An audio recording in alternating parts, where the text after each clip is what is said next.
Hi all welcome back to my YouTube channel. ಎಲ್ಲರೂ ಹೇಗಿದ್ದೀರಾ? ನಾವಂತೂ ಎಲ್ಲರೂ ತುಂಬಾ ಚೆನ್ನಾಗಿದ್ದೀವಿ. ಇತ್ತೀಚೆಗೆ ವಿಡಿಯೋಸ್ ಹಾಕೋದು ಸ್ವಲ್ಪ ತಡ ಆಗ್ತಾ ಇದೆ, ಮಧ್ಯೆ ಮಧ್ಯೆ ಗ್ಯಾಪ್ ಆಗ್ತಾ ಇದೆ. ಯಾಕೇನೋ ರೀಸನ್ ನಿಮಗೆಲ್ರಿಗೂ ಗೊತ್ತಿದೆ. ಅದೇನಂದರೆ ನಾನು ಶಾಪ್ ಓಪನ್ ಮಾಡಿದ್ದೀನಿ. ಶಾಪ್ ಓಪನ್ ಮಾಡಿದ್ದೀನಿ ಅಂದ ತಕ್ಷಣ ಅಲ್ಲಿ ತುಂಬ ಕೆಲಸ ಇದೆ. 24x7 ದುಡಿತಾ ಇದ್ದೀನಿ, ಅದಕ್ಕೆ ವಿಡಿಯೋ ಮಾಡೋಕ್ಕಾಗ್ತಿಲ್ಲ ಆ ಥರ ಏನಿಲ್ಲ. ಬಟ್ ನಾನು ವೀಡಿಯೋಸ್ ಮಾಡ್ಕೊಳಕ್ಕಾಗ್ತಾಯಿಲ್ಲ. ಅಲ್ಲಿ ಫುಲ್ ಡೇನಲ್ಲಿ ಯಾರಾದರೂ ಬರ್ತಿರ್ತಾರೆ ಅಥವಾ ಏನಾದರೂ ಒಂದು ಕೆಲಸ ಅಂತ ಮಾಡ್ತಿರ್ತೀವಲ್ಲ, ಹಾಗೆ ಈಗ ಸ್ವಲ್ಪ ಐಟಮ್ಸ್ ಎಲ್ಲ ಬೇಕಾಗಿತ್ತು ನನಗೆ, ಸ್ಟಿಚಿಂಗ್ ಐಟಮ್ಸು. ಅದಕ್ಕೆ ಅಂತ ನಾವು ಶಿವಮೊಗ್ಗ ಬಂದಿದ್ದೀವಿ. ಸಂಡೇ ಇವತ್ತು, ಬಟ್ ನನಗೆ ಐಟಮ್ಸ್ ಬೇಕಾಗಿರೋ ಶಾಪ್ ಓಪನ್ ಇರುತ್ತೆ ಅಂತ ಹೇಳಿ ಹಾಗೆ ಅಲ್ಲಿ ಝೂಡಿಯೋ ಒಂದು ಮಾಲ್ ಓಪನ್ ಆಗಿತ್ತು, ನ್ಯೂ ಮಾಲು. ಅಲ್ಲಿಗೆ ಹೋಗಿ ಬರೋಣ ಅಂತ ಹೇಳಿ ಹೋದ್ವಿ. ಬಟ್ ತುಂಬ ಚೆನ್ನಾಗಿತ್ತು, ನನಗೂ ಇಷ್ಟ ಆಯಿತು. ನೆಕ್ಸ್ಟ್ ಟೈಮ್ ಮತ್ತೆ ಹೋಗಬೇಕು, ಒಂದಿಷ್ಟು ಪರ್ಚೇಸ್ ಮಾಡ್ಬೇಕು ಅಂದ್ಕೊಂಡಿದ್ದೀವಿ. ವಾಪಸ್ ಬರ್ತಿರ್ಬೇಕಾದ್ರೆ ಅಲ್ಲಿ ನೇರ್ಲೆ ಹಣ್ಣು ಕೀಳ್ತಾಯಿದ್ರು, ಆಯಿತಾ. ಅವ್ರ ಹತ್ರ ಹೋಗಿ ಕೇಳಿದೆ, ಇಷ್ಟು ಆ ಹೇರೆನೇ ಕೊಟ್ಬಿಟ್ರು ನಮಗೆ. ವಾಪಸ್ ಬರುವಾಗ ಅಂದರೆ ನಾವು ಬೆಳಗ್ಗೆ ಒಂದು 9 ಗಂಟೆ ಆ ಒಂದು ಟೈಮಲ್ಲಿ ಹೋಗಿದ್ದು. ನಾವು ಮನೆಗೆ ಅಂದರೆ ವಾಪಸ್ ಶಾಪಿಗೆ ಬರಬೇಕಾದ್ರೆ ಹೆಚ್ಚು ಕಡಿಮೆ ಒಂದು 7:30-8 ಗಂಟೆ ಆ ಥರ ಆಗಿತ್ತು. ನಾವು ಐಟಮ್ಸ್ ಒಂದಿಷ್ಟು ಏನೇನೆಲ್ಲ ಬೇಕು ಅದೆಲ್ಲ ಪರ್ಚೇಸ್ ಮಾಡ್ಕೊಂಡ್ವಿ. ನಂಗೆ ಅಲ್ಲೆಲ್ಲ ಶೂಟ್ ಮಾಡ್ಕೊಳಕ್ಕಾಗಲಿಲ್ಲ. ಇನ್ನು ಶಾಪಿಗೆ ಬರಬೇಕಾದ್ರೆ ಒಂದು 8 ಗಂಟೆ ಹಂಗಾಗಿತ್ತಲ್ಲ. ಇನ್ನೇನು ಬಿಡು, ಊಟ ಎಲ್ಲ ಮಾಡಿಕೊಂಡೇ ಬಂದುಬಿಟ್ಟಿದ್ವಿ. ಐಟಮ್ಸ್ನೆಲ್ಲ ಜೋಡಿಸಿಟ್ಬಿಟ್ಟೆ ಹೋಗೋಣ, ಮತ್ತು ಬೆಳಗ್ಗೆ ಬಂದರೆ ಫುಲ್ ಡೇ ಕೆಲಸ ಮಾಡೋಕ್ಕಾಗಲ್ಲ, ಬರೀ ಜೋಡಿಸೋದೇ ಕೆಲಸ ಆಗಿಬಿಡುತ್ತೆ. ಅದಕ್ಕೆ ನೀಟಾಗಿ ಜೋಡಿಸ್ಕೊಡೋಣ ಅಂತ ಹೇಳಿ. ಈಗ ಮಳೆಗಾಲ ಆಗಿರೋದ್ರಿಂದ ನಮ್ಮದು ಶೃಂಗೇರಿ ಅಂದರೆ ಮಲೆನಾಡು ವಿಭಾಗ ಅಲ್ವಾ, ಅಲ್ಲಿ ತುಂಬ ಜಾಸ್ತಿ ಮಳೆ ಇರೋದ್ರಿಂದ ಒಂದಿಷ್ಟು ಛತ್ರಿಗಳನ್ನು ಅದನ್ನೆಲ್ಲ ಹಾಕೋಣ, ಇಲ್ಲಿ ಕಾಲೇಜೆಲ್ಲ ಹತ್ತಿರ ಇದೆಯಲ್ಲ, ಬಿಸ್ನೆಸ್ ಆಗುತ್ತೆ ಅನ್ನೋ ಕಾರಣಕ್ಕೆ ಸ್ವಲ್ಪ ರೈನ್ ಕೋಟ್ಸು ಮತ್ತು ಛತ್ರಿಗಳನ್ನೆಲ್ಲ ಹಾಕ್ತಾಯಿದ್ದೀವಿ. ಸ್ಯಾಂಪಲ್ಗೆ ಸ್ವಲ್ಪನೇ ತಂದ್ವಿ. ಫಸ್ಟ್ ಟೈಮ್ ಅಲ್ವಾ, ಬಿಸ್ನೆಸ್ ಹೇಗಿರುತ್ತೆ ಅದ್ರ ಬಗ್ಗೆ ಇನ್ನೂ ಸ್ವಲ್ಪ ಭಯ ಇರುತ್ತೆ ಅಲ್ವಾ, ಅದಕ್ಕೆ ಸ್ವಲ್ಪನೇ ತಂದು ಹಾಕಿದ್ದೀವಿ. ನೋಡಬೇಕು ಯಾವ ರೀತಿ ಆಗ್ತಿದೆ ಬಿಸ್ನೆಸ್ ಅಂತ ಹೇಳಿ. ಮುಂದೆ ಅಪ್ಡೇಟ್ ಮಾಡ್ತೀನಿ ಈ ಥರ ಆಗ್ತಿದೆ ಅಂತ ಹೇಳಿ. ಇನ್ನು ಶಾಪ್ ಓಪನ್ ಮಾಡಬೇಕು ಅಂತ ಅನ್ನೋರಿಗೆ ನನ್ನ ಕಡೆಯಿಂದ ಒಂದು ಸಜೆಷನ್ ಏನಪ್ಪ ಅಂತ ಅಂದರೆ, ಜಾಸ್ತಿ ದಿನ ತುಂಬ ಟೈಮ್ ತೊಗೊಳಕ್ಕೆ ಹೋಗ್ಬೇಡಿ, ತುಂಬ ಜಾಸ್ತಿ ಓವರ್ ಥಿಂಕಿಂಗ್ ಎಲ್ಲ ಮಾಡೋಕ್ಕೆ ಹೋಗ್ಬೇಡಿ. ಏನು ಮಾಡಬೇಕು ಅಂತ ಅನಿಸುತ್ತೆ ಅದನ್ನು ಬೇಗನೆ ಮಾಡಿ. ಯಾಕಂದರೆ ನಮ್ಮ ಹತ್ರ ಎಷ್ಟು ಟೈಮ್ ಇದೆ ಅಂತ ನಮಗೆ ಗೊತ್ತಿಲ್ಲ ಅಲ್ವಾ. ಬಟ್ ಇರೋ ಟೈಮನ್ನ ಕರೆಕ್ಟಾಗಿ ಯೂಸ್ ಮಾಡ್ಕೊಳ್ಬೇಕು ಅನ್ನೋದು ನನ್ನ ಒಪಿನಿಯನ್ನು. ಬಟ್ ಎಷ್ಟಾಗುತ್ತೋ ಅಷ್ಟು ನಾವು ಯಾವುದೇ ಒಂದು ಗೇಮನ್ನ ಸ್ಟಾರ್ಟ್ ಆಗೋಕ್ಕಿಂತ ಮೊದಲೇ ಕ್ವಿಟ್ ಮಾಡೋದಕ್ಕಿಂತ ಸ್ಟಾರ್ಟ್ ಮಾಡೋಣ, ನಮ್ಮ ಕೈಲಿ ಆಗುತ್ತೋ ಇಲ್ಲವೋ ಅಂತ ನಾವು ಪ್ರಯತ್ನ ಪಟ್ಟರೆ ತಾನೇ ರಿಸಲ್ಟ್ ಬರೋದಕ್ಕೆ ನಾವು ರಿಸಲ್ಟ್ ಏನಾಗಿದೆ ಅಂತ ಹೇಳಿ ನೋಡೋಕ್ಕಾಗೋದು. ನಾವು ಪ್ರಯತ್ನ ಪಡಬೇಕಷ್ಟೆ. ಇನ್ನೂ ಒಂದಿಷ್ಟು ಐಟಮ್ಸು ಸ್ವಲ್ಪ ಅಂದರೆ ಫ್ಯಾನ್ಸಿ ಐಟಮ್ಸು ಕೂಡ ಸ್ವಲ್ಪ ಹಾಕಿದ್ದೀನಿ. ಇನ್ನು ಛತ್ರಿಗಳು ಮತ್ತು ಏನು ಅದು ವೆರೈಟೀಸ್ ಅದರಲ್ಲೇ 1-2 ಥರದ್ದು, ಮತ್ತು ರೈನ್ ಕೋಟ್ಸ್ ಒಂದಿಷ್ಟು, ಇವುಗಳನ್ನೆಲ್ಲ ಹಾಕಿದ್ವಿ. ಒಂದಿಷ್ಟು ಸುಮಾರೆಲ್ಲ ಅಮೌಂಟೆಲ್ಲ ಖರ್ಚಾಯಿತು. ಬಟ್ ಏನೂ ಮಾಡೋಕ್ಕಾಗಲ್ಲ, ನಾವು ಇನ್ವೆಸ್ಟ್ ಮಾಡ್ದಿಲ್ಲದೆ ಯಾವುದೇ ರೀತಿ ಬಿಸ್ನೆಸ್ ಮಾಡೋಕ್ಕಾಗೋದಿಲ್ಲ ಅಲ್ವಾ, ಆ ಥರ ಅಂತ ಹೇಳಿ ಮಾಡಿದ್ವಿ. ಈ ವಿಡಿಯೋನ ನನ್ನ ಮಗ ಮಾಡ್ಕೊಂಡಿದ್ದಾಯ್ತಾ. ಎಲ್ಲ ಮುಗಿಸಿ ಮನೆಗೆ ಹೋಗಬೇಕಾದ್ರೆ ಹೆಚ್ಚು ಕಡಿಮೆ 10-10:30 ಆ ಥರ ಆಗಿತ್ತು. ಇನ್ನು ನೆಕ್ಸ್ಟ್ ಡೇ ಎದ್ಬಿಟ್ಟು ನನ್ನ ಮಾರ್ನಿಂಗ್ ರುಟೀನ್ ಸ್ಟಾರ್ಟ್ ಆಯಿತು. ಇವತ್ತು ವಾಕಿಂಗ್ ಹೋಗೋಣ ಅಂತ ಹೇಳಿ ಹೊರಟ್ವಿ. ಈಗ ಹೆಚ್ಚು ಕಡಿಮೆ 1 ಮಂತ್ ಆಯಿತು ರೆಗ್ಯುಲರ್ ವಾಕಿಂಗ್ ಮಾಡ್ತಾಯಿದ್ದೀವಿ ಇಬ್ಬರು, ಹಸ್ಬೆಂಡ್ ಮತ್ತು ನಾನಿಬ್ಬರು. ಹಸ್ಬೆಂಡ್ ಮನೆ ಕಡೆ ಇದ್ದಾಗ ಈ ಥರ ವಾಕಿಂಗ್ ಎಲ್ಲ ಮಾಡ್ತೀವಿ. ಅವರು ಒಂದಿಷ್ಟು ವೀಡಿಯೋಸ್ ಎಲ್ಲ ಮಾಡೋಕ್ಕೆ ಹೆಲ್ಪ್ ಮಾಡ್ತಾರೆ, ತುಂಬ ಸಪೋರ್ಟ್ ಮಾಡ್ತಾರೆ. ಆಲ್ಮೋಸ್ಟ್ ನಿಮಗೂ ಪ್ರೀವಿಯಸ್ ವೀಡಿಯೋದಲ್ಲಿ ನಾನು ಅದನ್ನು ಹೇಳಿದ್ದೀನಿ ಕೂಡ. ಇನ್ನು ನಮ್ಮದು ಶೃಂಗೇರಿ ಟೆಂಪಲ್ ಇದೆಯಲ್ವಾ, ಆ ಕಡೆ ನಾವು ಹೋಗೋದು ಆಲ್ಮೋಸ್ಟ್ ವಾಕು. ಈ ಥರ ಫುಲ್ ಸುತ್ತಲೂ ಗ್ರೀನರಿ ಇರುತ್ತೆ, ಮತ್ತು ನಮಗೆ ನೋಡೋದಕ್ಕೂ ತುಂಬ ಏನೋ ಒಂದು ಪೀಸ್ಫುಲ್ ಆಗಿರುತ್ತೆ. ನಮ್ಗೆ ಅಲ್ಲಿ ಹೋದರೆ ತುಂಬ ಚೆನ್ನಾಗಿರುತ್ತೆ.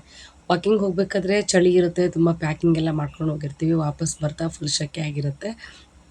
ಇನ್ನು ಅಲ್ಲಿಂದ ನನ್ನ ಕೆಲಸ ಸ್ಟಾರ್ಟು. ಇನ್ನು ವಾಕಿಂಗ್ ಮಾಡ್ಕೊಂಡು ಬಂದಿದ ತಕ್ಷಣವೇ ನಾವು ಬೇಗ ಎದ್ದಿರ್ತೀವಲ್ಲ, ನಾನು ಹೆಚ್ಚು ಕಡಿಮೆ 6 ಗಂಟೆಗೆ ವಾಕ್ ಹೋಗಿರ್ತೀವಿ. ವಾಪಸ್ ಬರ್ತಾ 6:45 ಹಾಗಾಗಿರುತ್ತೆ.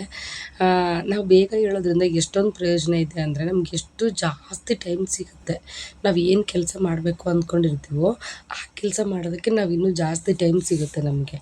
ನಾನು ಅಷ್ಟೊತ್ತಿಗೆ ಬಂದು ದೇವ್ರ ಪೂಜೆಗೆ ಅಂತ ಒಂದಿಷ್ಟು ಹೂವನ್ನೆಲ್ಲ ಕಟ್ ಮಾಡಿ, ಹೂವನ್ನೆಲ್ಲ ತೆಗೆದು ಅಲ್ಲಿ ಇಟ್ಬಿಟ್ಟು ಬೇರೆ ಬೇರೆ ಕೆಲಸಗಳನ್ನೆಲ್ಲ ಮಾಡಿ, ನಾವು ಎಷ್ಟು ಮಧ್ಯಾಹ್ನದ ಅಡುಗೆ, ಬೆಳಗ್ಗೆ ತಿಂಡಿ ಎಲ್ಲ ಮಾಡಿಕೊಂಡು ಸ್ನಾನ ಪೂಜೆ ಕಂಪ್ಲೀಟಾಗಿ ನಮಗೆಲ್ಲ ಕೆಲಸನೂ ಮಾಡ್ಕೊಳ್ಬೋದು, ಗಡಿಬಿಡಿ ಆಗೋದಿಲ್ಲ ಅಂತ ಹೇಳಿ.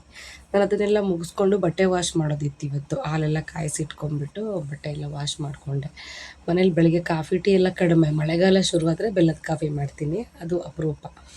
ಬಟ್ ಟೀಯಲ್ಲಿ ನಮ್ಮ ಮನೇಲಿ ನಾವು ಕುಡಿಯೋಲ್ಲ, ಯಾರಾದರೂ ಬಂದರೆ ಮಾತ್ರ ಟೀ ಆ ಥರದ್ದೆಲ್ಲ ಮಾಡೋದು.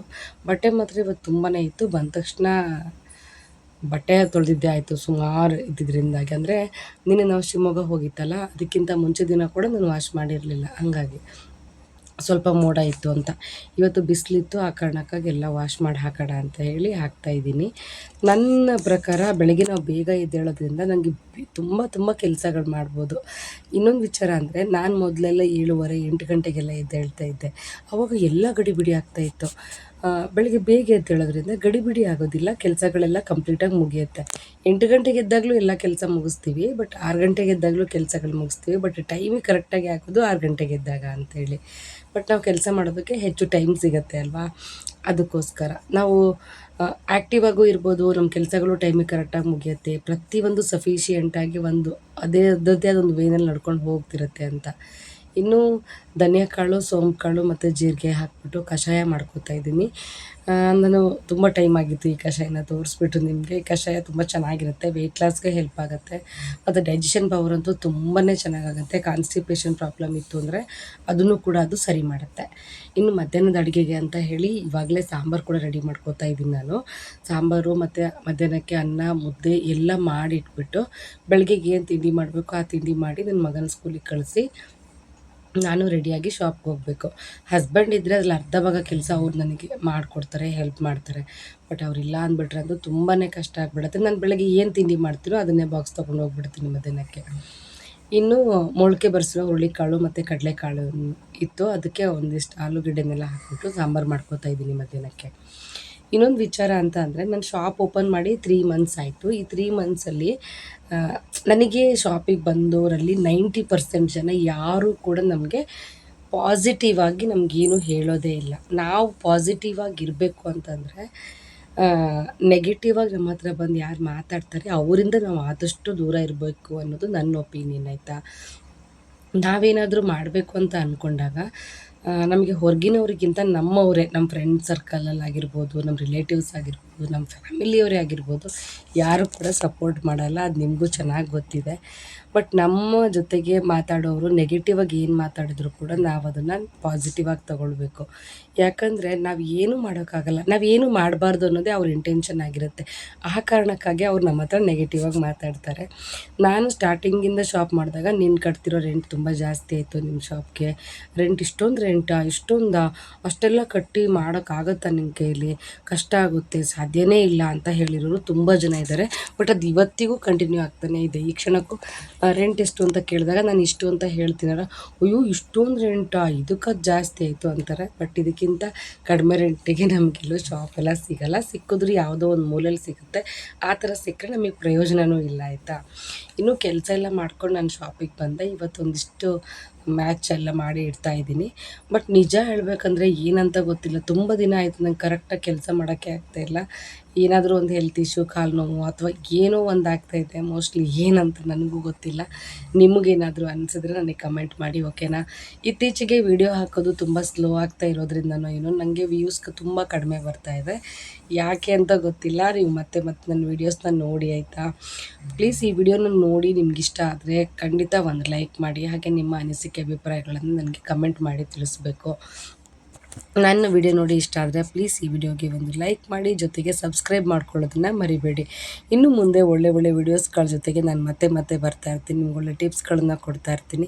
ಸ್ಟಿಚಿಂಗ್ ಬಗ್ಗೆ ಆಗಿರ್ಬೋದು, ಬಿಸ್ನೆಸ್ ಬಗ್ಗೆ ಆಗಿರ್ಬೋದು, ನ್ಯೂ ಶಾಪ್ ಓಪನಿಂಗ್ ಬಗ್ಗೆ ಆಗಿರ್ಬೋದು, ನಮ್ಮ ಪಾಸಿಟಿವಿಟಿ ಬಗ್ಗೆ ಆಗಿರ್ಬೋದು, ನಿಮ್ಗೆ ಏನು ಡೌಟ್ಸ್ ಇದ್ದರೂ ನನಗೆ ಕೂಡ ನಿಮ್ಮ ಜೊತೆಗೆ ಮಾತಾಡಬೇಕು, ಡಿಸ್ಕಷನ್ ಮಾಡಬೇಕು ಅಂತ ಇದೆ, ನೀವು ಕಮೆಂಟ್ ಮಾಡ್ಬೋದು. ಹಾಗೆ ವೆಯ್ಟ್ ಲಾಸ್ ಜರ್ನಿ ಬಗ್ಗೆ ನಾನು ನಿಮ್ಮ ಜೊತೆ ಮಾತಾಡಲೇಬೇಕು. ಯಾಕಂದರೆ ಲಾಸ್ಟ್ ಟೈಮೆಲ್ಲ ವೆಯ್ಟ್ ಲಾಸ್ನ ಕಂಟಿನ್ಯೂ ಚೆನ್ನಾಗಿ ಮಾಡ್ಕೊಂಡು ಹೋಗ್ತಾಯಿದ್ದೆ. ಇವಾಗಲೂ ಕೂಡ ನಾನು ಅದೇ ಪ್ರೊಸೆಸಿಂಗಲ್ಲಿ ಇದ್ದೀನಿ. ಬಟ್ ಆ ಲೆವೆಲಿಗೆ ಮಾಡ್ತಾಯಿಲ್ಲ. ಬಟ್ ಇವಾಗ ಸ್ಟಾರ್ಟ್ ಮಾಡಿ ಒಂದು 10 ಡೇಸ್ ಮೇಲೆ ಆಯಿತು. ಬಟ್ ಓಕೆ, ನಾಟ್ ಬ್ಯಾಡ್, ಚೆನ್ನಾಗಿ ನಡೀತಾ ಇದೆ. ಯಾಕಂದರೆ ಫುಲ್ ಡೇನಲ್ಲಿ ನಾನು ವೆಯ್ಟ್ ಲಾಸ್ ಮಾತ್ರ ನಿಮ್ಮ ಜೊತೆ ಹೇಳೋದಲ್ಲ, ಡೇ ಇನ್ ಮೈ ಲೈಫ್, ನನ್ನ ಲೈಫಲ್ಲಿ ನನ್ನ ಲೈಫ್ ಸ್ಟೈಲ್ ಹೇಗಿರುತ್ತೆ, ನಾನು ಯಾವ ಥರ ಕೆಲಸ ಮಾಡ್ತೀನಿ. ಒಂದು ಶಾಪ್ ಓಪನ್ ಮಾಡಿದ್ದೀವಿ, ನನ್ನದೇ ಆದಂಥ ಒಂದು ಬಿಸ್ನೆಸ್ನ ನಾನು ಕ್ರಿಯೇಟ್ ಮಾಡ್ಕೊಂಡು ಅದನ್ನು ರನ್ ಮಾಡ್ತಿದ್ದೀನಿ ಅಂದಾಗ ನನ್ನದೇ ಆದ ಲೈಫ್ ಸ್ಟೈಲ್ ಅಂತ ಇರುತ್ತೆ, ನನ್ನದೇ ಆದ ಕೆಲವು ಕ್ರಮಗಳಂತಿರುತ್ತೆ. ಅವುಗಳನ್ನು ನಿಮ್ಮೊಟ್ಟಿಗೆ ಶೇರ್ ಮಾಡ್ಕೊಳ್ಬೇಕು. ನಿಮ್ಮೊಟ್ಟಿಗೆ ಸೇರಿ ನಾನು ಕೂಡ ಹೊಸದನ್ನು ಕಲಿಬೇಕು ಅನ್ನೋದು ನನ್ನ ಉದ್ದೇಶ. ಈ ನನ್ನ ವಿಡಿಯೋನ ನೋಡ್ತಾ ಇರೋಂಥ ನಿಮ್ಮೆಲ್ಲರಿಗೂ ನನ್ನ ಪ್ರೀತಿಪೂರ್ವಕ, ಹೃದಯಪೂರ್ವಕ ವಂದನೆಗಳನ್ನು ಹೇಳೋದಕ್ಕೆ ಇಷ್ಟಪಡ್ತೀನಿ. ಐ ಹೋಪ್ ಈ ವಿಡಿಯೋ ನಿಮ್ಮೆಲ್ಲರಿಗೂ ತುಂಬ ಇಷ್ಟ ಆಗಿದೆ ಅನ್ಕೋತೀನಿ. ಇಷ್ಟ ಆಗಿದ್ದರೆ ಪ್ಲೀಸ್ ಒಂದು ಲೈಕ್ ಮಾಡಿ. ಹಾಗೆ ನಿಮ್ಮ ಒಪಿನಿಯನನ್ನು ನೀವು ಕಮೆಂಟ್ ಸೆಕ್ಷನಲ್ಲಿ ತಿಳಿಸಿ ಅಂತ ಕೇಳ್ಕೊತೀನಿ. ಹಾಗೆ ನಾನು ಸ್ಟಿಚಿಂಗ್ ಮಾಡೋದು ಈ ಥರ, ಬಟ್ ನಾನು ಸ್ಟಿಚಿಂಗ್ ಸ್ಟೈಲ್ ಕೂಡ ನಿಮಗೆ ತುಂಬ ಜನಕ್ಕೆ ಇಷ್ಟ ಆಗಿದೆ. ನನಗೆ ಕಟಿಂಗ್ ಕೂಡ ಹೇಳ್ಕೊಡಿ ಅಂತ ಹೇಳಿದ್ದೀರಾ. ಖಂಡಿತ ಹೇಳ್ಕೊಡ್ತೀನಿ, ಅದಕ್ಕೂ ಕೂಡ ಟೈಮ್ ಬರುತ್ತೆ. ನನ್ನ ಶಾಪಲ್ಲಿ ಇಷ್ಟೆಲ್ಲ ಐಟಮ್ಸ್ ಇಟ್ಟಿದ್ದೀನಿ. ನೆಕ್ಸ್ಟ್ ಟೈಮ್ ಇನ್ನೊಂದಿಷ್ಟು ಐಟಮ್ ಬರೋದಿದೆ. ಐಟಮ್ ಎಲ್ಲ ಬಂದಾಗ ಒಂದ್ಸಲ ನನ್ನ ಶಾಪ್ ಟೂರ್ ಮಾಡಿ ನಿಮಗೆ ತೋರಿಸ್ಬೇಕು ಅನ್ನೋದು ನನ್ನ ಆಸೆ ಇದೆ. ಇದಾಗಿತ್ತು ನನ್ನ ಇವತ್ತಿನ ವಿಡಿಯೋ. ಮತ್ತೆ ಇನ್ನೊಂದು ವಿಡಿಯೋದಲ್ಲಿ ಸಿಗ್ತೀನಿ. Thank you, bye.